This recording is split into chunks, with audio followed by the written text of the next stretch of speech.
And this, Isaac, is yet another example, right, of how the shale oil producers here in the United States are becoming victims of the oil crash. They're now selling their assets, right? Absolutely. I mean, they're looking for anything that they can afford to spare that will give them cash, because a lot of these companies were outspending their cash flow when oil prices were $100 or higher. Right. So now that we're taking half a lot that, of debt, right? Absolutely. So now that we're half that, they're really desperate to keep on drilling so that they can keep increasing production. But in order to do that, the money's got to come from somewhere. It does. And Nouriel, you know, you've actually said, I know you mentioned at Davos, that you thought oil was going to come back up to about $60 a barrel. Do you think, without sounding too early, do you think we've hit the bottom here in oil? Most likely, yes. The fall in oil prices is leading to reduction in oil rigs in the U.S. That's going to lead with a lag to reduction in production. Other producers are in OPEC with our high marginal costs are going to produce less. Everybody's going to invest in less capacity. CapEx by major oil company and countries is going to be down this year 25–30%. That's going to reduce production only in the future. But, you know, forward prices are going to already reflect the less capacity, and that affects spot prices today. There'll be some increase in demand as prices are lower.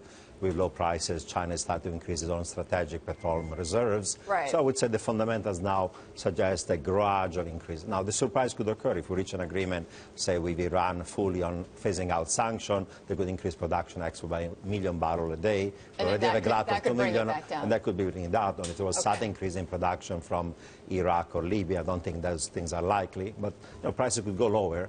But I think that now the fundamentals would suggest gradually going higher. But I would say 60, 65 by year end. By the end of the year. Now, people the oil watchers have really brought this out as sort of a battle between OPEC and with the shale producers here in the United States. You know, there was a Bloomberg poll recently that said essentially who's going to blink first. Okay, who's going to move first? And 49%, interestingly enough, I don't know if you guys are surprised by this, but 49% of the people surveyed said that OPEC is going to blink first, that they're going to cut production before shale producers scale back. Does that surprise you? A little bit. I believe that actually the Saudi Arabia is not going to blink anytime soon. Their behavior is one of an oligopolistic leader that's doing predatory pricing. You keep supply high, prices low, you wipe out all the high marginal cost producer, whether it's shale or others. You overinvest into your own capacity. You force everybody else to underinvest in capacity. Right. And over the medium term, in the short run, of course, you run down your reserves because you're going to have low oil prices, but over the medium term, you have a larger market share and you have slightly higher prices than today. So I think it's a rational behavior, and with $750 billion of reserves, you know, the Saudi can wait out everybody else for a while and make sure that what they want to achieve, that is mostly economic, that has also some geopolitical benefits on the sidelines. Of course, their own enemies, whether it's Iran or Russia, are going to be hurt by that behavior. So the Saudis have enough money they can actually, in this game, wait it out. They can wait it out, in my view. Isaac, how long can the shale producers wait it out? Well, we're already seeing billions of dollars in spending cuts. Yeah. The biggest reductions in rigs in history, thousands and thousands of layoffs. So, you know, that toll is already being taken. And I think that's what's behind the rally in the last few days in oil, is as investors wanted to see a supply response, and they are. And they are seeing that.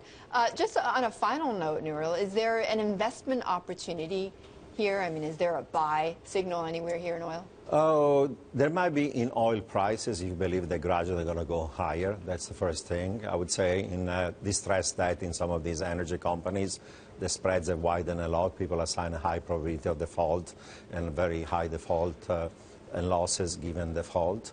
They might be overshooting, actually, because many of these people are going to be able to sell assets, to restructure with their credits and avoid a technical default. So maybe those spreads, if you're a sophisticated, distressed debt investor, maybe an opportunity to buy that stuff.